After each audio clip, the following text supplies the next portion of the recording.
Hey guys, happy Friday and welcome back here to WagerTalk TV. This is puck time, and yes, there will be a Game 5 in the Western Conference Finals between the Vegas Golden Knights and Dallas Stars. Another very close game yesterday, another overtime game yesterday, but this time Joe Pavelski and the Dallas Stars come out on top and move the series to Saturday, which means we're back here on Puck Time to discuss that game. Looking forward to it. Carm, more hockey is always a good thing. More goalie props, as I'm sure you'd agree, is always a good thing. Good morning, Carm. What's going on? Yeah, it feels good to have some more hockey to talk about heading into the weekend. And this is a good game. It was a good game last night. And for the first time in this year's playoffs, the Dallas Stars came back from giving up the first goal to win a game. They were 0-5, and it didn't look good when Vegas got that first one and had some chances. I thought like Ottinger looked a little shaky at times. Both goalies were giving up like numerous rebounds. And I just, if you were, for those of you out there, and I have a bunch of my friends who are on the over in that game, I took Dallas. My friends were on the over, and they just couldn't believe what was going on. With that many shots and that many rebounds, you would have thought that you would have got, there was a lot of high danger chances in it. But you look at it, the final shots on goal were 42-39. Take 6 of those off. That happened in overtime, and you basically had 75 shots on goal during the game. Just an unbelievable game. And I got to say, man, I think Jason Robertson watched yesterday's show, and he talked about me saying that he's lost all his confidence. Well, not all his confidence, but he just didn't look like the same guy he did in the first round of the playoffs against Minnesota. And he had gone under his shot total 10 straight times. What does he do? 11 shots on goal, scores twice. And you know what? I couldn't be happier for the guy, because I do like the guy, and I did have Minnesota. I keep calling them the North Stars. I keep thinking the North Stars. And I did have Dallas, so I was pretty happy that he had a good game, and you could see it in his eyes, man. The guy is just, it's almost like he found life again, like a 13-year-old who got his first kiss in school. This guy was super excited, man. And kudos to him. And we get a Saturday night hockey game, Andrew, which is great. Game 5 in Vegas. It gives Brian Leonard and Marco D'Angelo something to do on Saturday night if they want to go watch that game. Yeah, I'm excited about it. I mean, like I said, more hockey is always a good thing. And, Carm, when I look at yesterday's game, when I look at the post-game press conferences, there's been a lot of talk this playoffs about the coaching staffs. And we gave a lot of credit to Paul Maurice. We've talked about Brendan Moore. We've talked about Bruce Cassidy a lot. But I found it a big game for Pete DeBoer last night. We always give credit to the players, but there's certain games we have to give credit to the coaching staffs. And the matchups were second to none. I thought that the shift changes were very smooth for the Dallas Stars. I felt like they took care of business in their own end. The zone exits were very smooth as well. But one thing that made me laugh is that after the game, Bruce Cassidy, and instead of kind of choosing to kind of say, oh, it's just one game, we're on to the next one, it's just one game, he literally says, my team got outplayed. We got out, they won the face-off battles. They beat us to the puck. They beat us behind the net. Their goaltender played well. Their best players were better than our best players. I can't lie. I kind of like that. It's an old school mentality of a coach, right? I mean, some coaches, some younger coaches especially, would not handhold their players like that. And realistically, let's look at it, Carm. Vegas is still up 3-1. Vegas didn't lose any wins. And Cassidy said, you know what? We were not good enough tonight. And I really enjoyed that. I thought that was that's good for coaches to come out and say stuff like that, but sets up for a very, very exciting Game 5.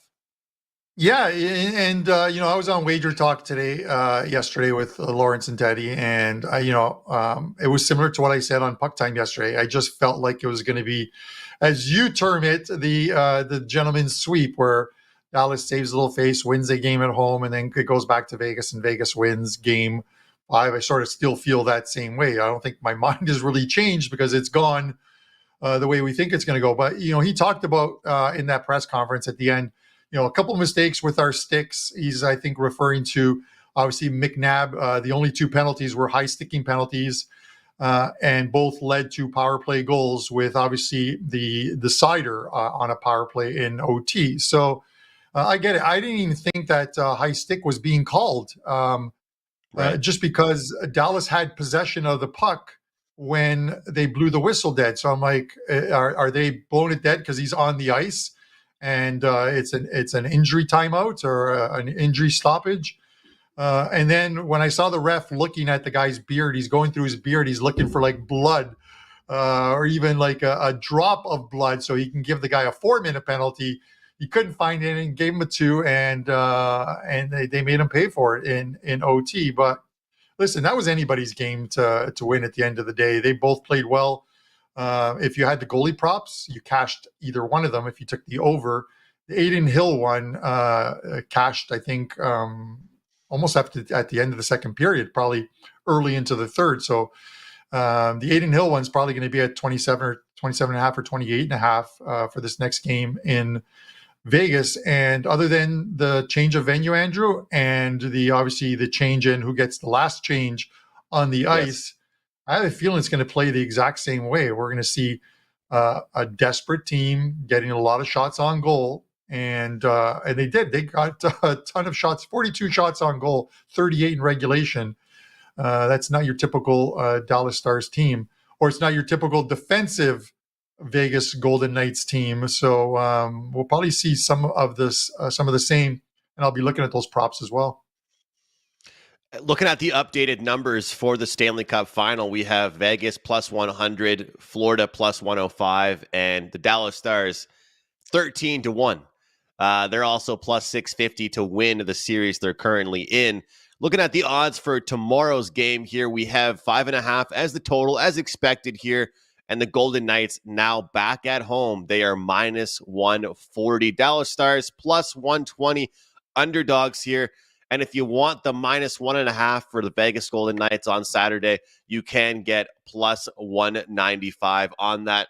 Carm, as you mentioned, you went over some of the numbers there. I just have it here to read off. 42-39 shots on goal in favor of the Stars. 54% winners in the faceoff circle. 2 for 2 on the power play. And like you mentioned, not really too many penalties. But one big stat that stood out to me yesterday was the hits. And I don't ever mention this stuff really on the show. Dallas had 46 hits. The Golden Knights had 23 hits. And if you watch the game, none of them were dangerous, borderline hits. They were all just quality hockey plays. And it seemed like Dallas really gave their best effort. And I think back yesterday when I was watching the game, and it reminded me of, I'm sure you've seen all the stuff going on and everybody making jokes about Rod Brendamore, because he said, we lost 4 games in a row, but we didn't get swept. I'm sure you've seen that, right, Carm? Like, he's pretty much telling the media, like, the series could have gone any way. We might have lost 4 games in a row, but we didn't get swept. And the interview is like, yeah, you did, man. You did get swept. And if you look at this series, there's been a lot of close games, but even the games that were lopsided could have gone either way. And I've been struggling with NHL. I've been doing better with my props than I have been with sides and totals, and I've been very transparent with that on the show. But 42-39, man, and I can't get my over 5.5 for my best bet after that first 2 periods.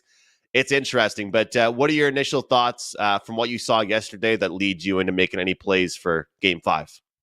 Yeah, while you were talking, I actually wanted to look at Andrew, just to see what the final analytical numbers are, and here they are: 3.53 to 2.76. So we always talk about analytics, and I talk about also the eye test and seeing what you see on the ice, but the game.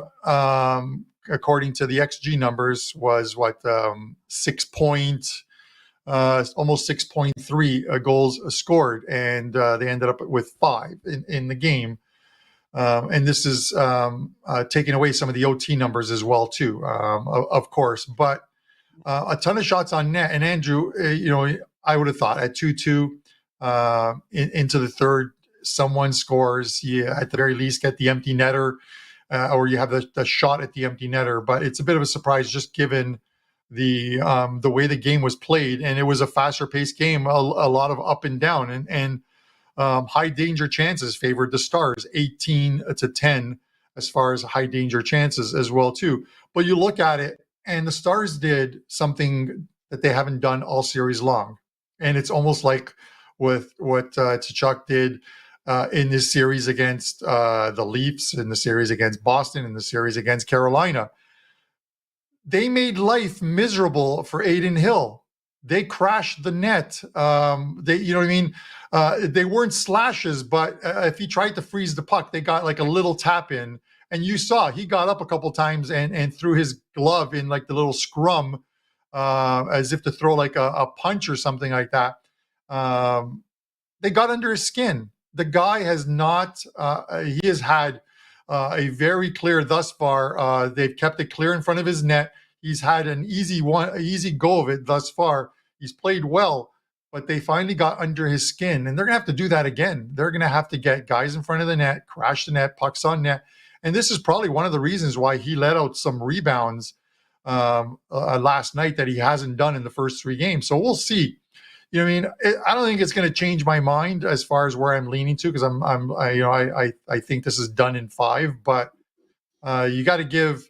They could have rolled over and played dead last night. They didn't. So you got to give them the Stars credit for that. They really could have, and that game could have gone a lot of different ways. I'm curious. I mean, looking at the odds here for this one, is it worth us taking a little shot and a little sprinkle here on the draw? I mean, I've been the guy that always preaches these elimination games to take the puck lines, take the third period overs. It seems that as this series has progressed, plus 310 for a little half unit doesn't really seem like a bad idea with how many overtimes we've seen. And let's be honest here, 5 minutes to go in the third period, tied up. Don't you think these guys want to get back to the locker room? You know, get refreshed, get some water in them, talk to the coach, and then go back out there? We've seen it a lot this playoffs where with a couple minutes to go in the game, the teams pack it in and they get ready for the new overtime. And it's not 3-on-3. There's no shootouts. It's just 5-on-5 again, regular hockey. So little sprinkle there on the 3 and on the plus 310 is something I was kind of interested in, and I thought I would look at. We have to talk about Jonathan Marchessault too, Carm, and the performance he's had in this series. Yeah. To your point of, sprinkle some pizza money out there, guys, if you want. 3 to 4 games in this series have gone to OT. The one game that didn't, we know what that was. That was the Jamie Benn incident, and you can sort of draw a line through that because that game had no shot of going to OT after 7 minutes. The game was done. Down 3-0. So you draw a line through that one, but 3 to 4 games have gone to OT. So why not sprinkle on it? Because I don't think Dallas is going to roll over and play dead again in Vegas.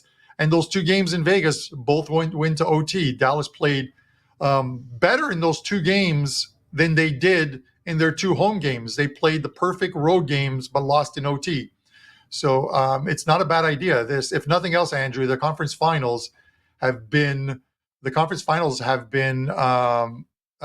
fests. I talked about it while you were away. Brian and I talked about the fact that heading into game 1, the over/under for the amount of games going to OT was 2.5 in both series combined, and that was an easy winner. 3 games in combined.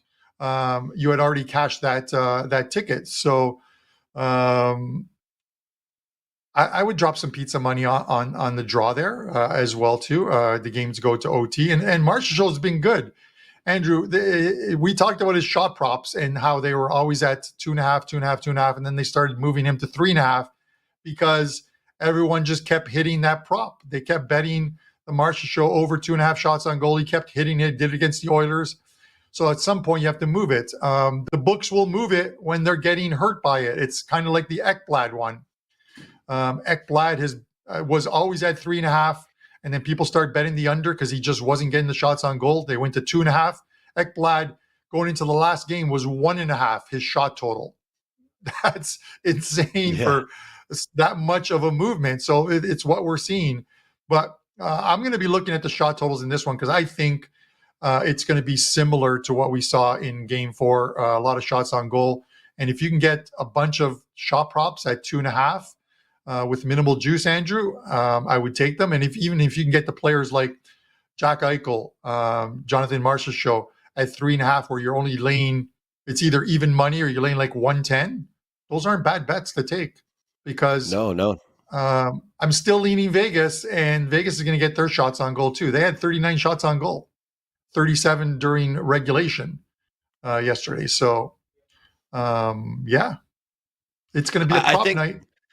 I think back to doing the Prop It Up show with Andy Lang and Matt Josephs, and we're talking about some of these really big NFL games, the primetime games or playoff games, and everybody wants a piece of the pie, of the side or total, right? Everyone wants to be able to say they watched the game and they picked the spread. But between all of us on that show, all of our favorite plays were props a lot of the time. And as you always like to say, Carm, if I go to a restaurant tonight and I pay for my tab, they don't ask me what I bet on or what ticket I cashed to get that money.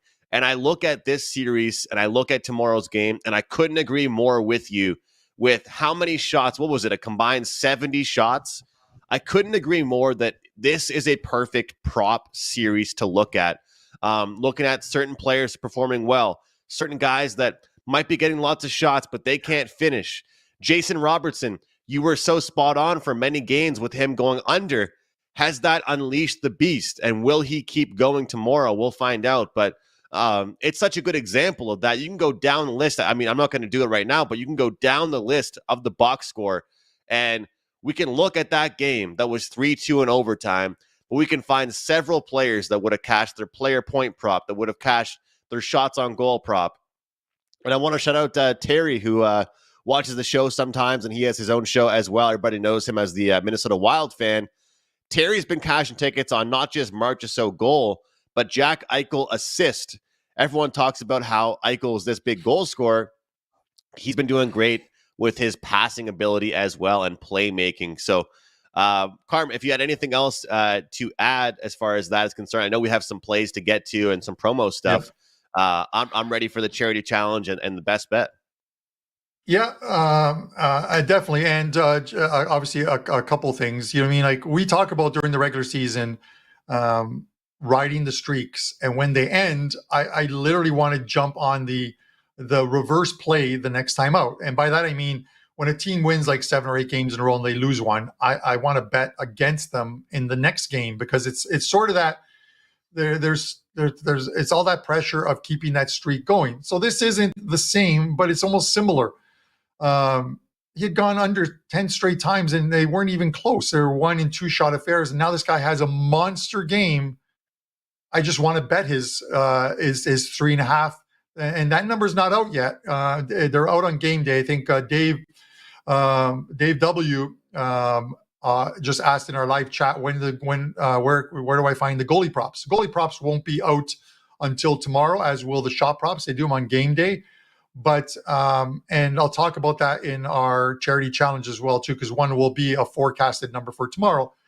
But I'm going to go to the Jason Robertson prop tomorrow and take the over instead of the under, because that was a monster game. And you just think that if nothing else, that guy is feeling so relieved. They got the win. He was a huge part of it. And they're thinking, let's go to Vegas and try and get it back home for game 6. So he's going to be firing shots on goal the same way as he did.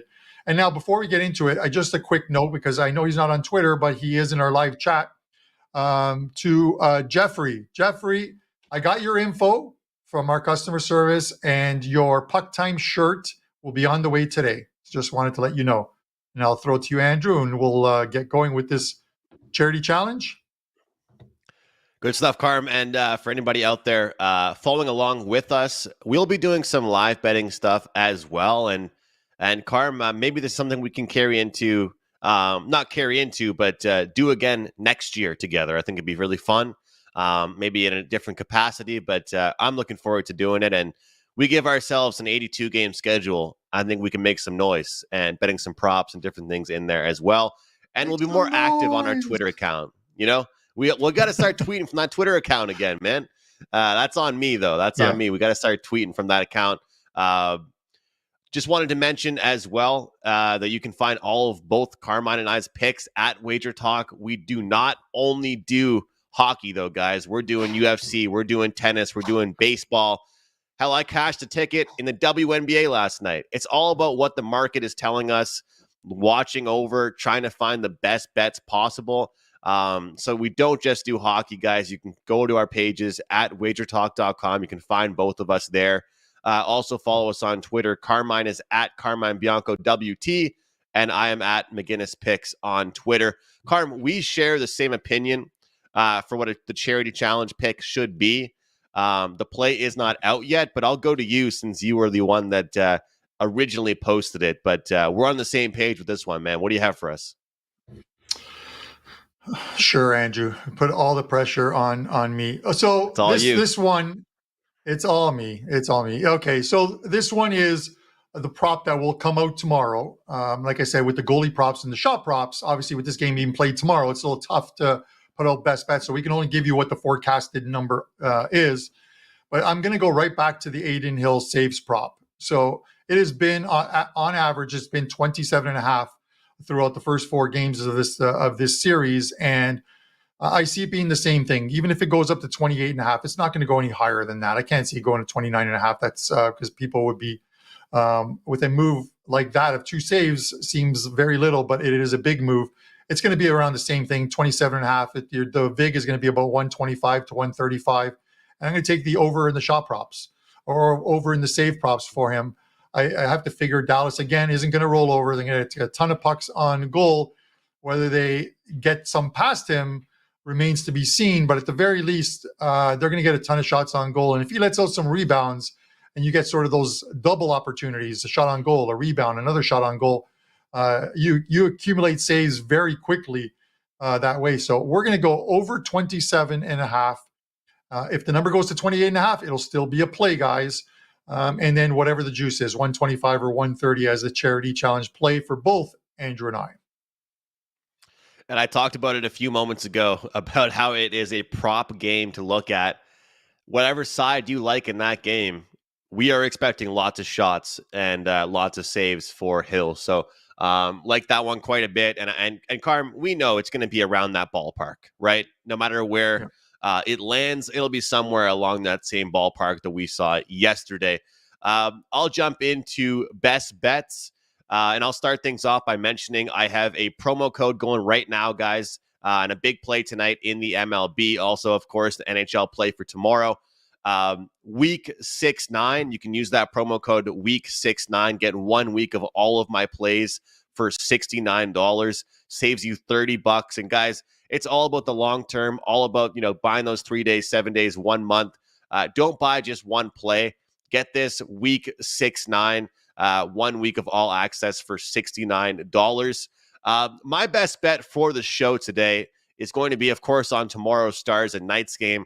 And we're going to go over 1.5 in the first period at -120.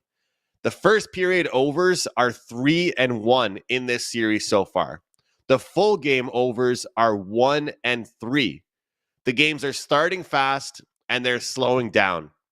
Vegas always gets out to a fast start at home. I don't expect anything to change as far as that is concerned. I'll take at a great price, -120, over 1.5 first period goals, Dallas and Vegas in game 5. A reminder, guys, that promo code week69, get 1 week all my plays for $69. Carmine, what do you have for us for your best bet?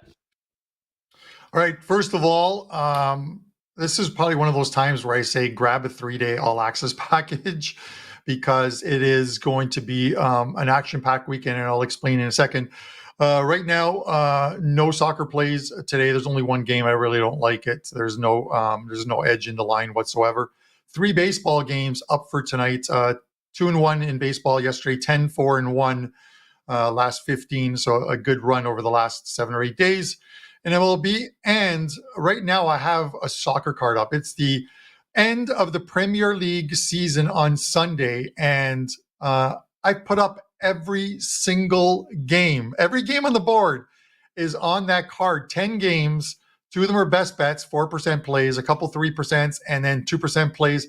And every single game has analysis on it. So you know why I am taking the play that I am taking on those ones. It's going to be a crazy 11:30 start time on Sunday. Every single game being played at the same time. It's almost like NFL Sunday if they all played every single game at 1:00. I'm looking forward to it. So it is it's going to be a great weekend. 3-day access. You're going to get those all.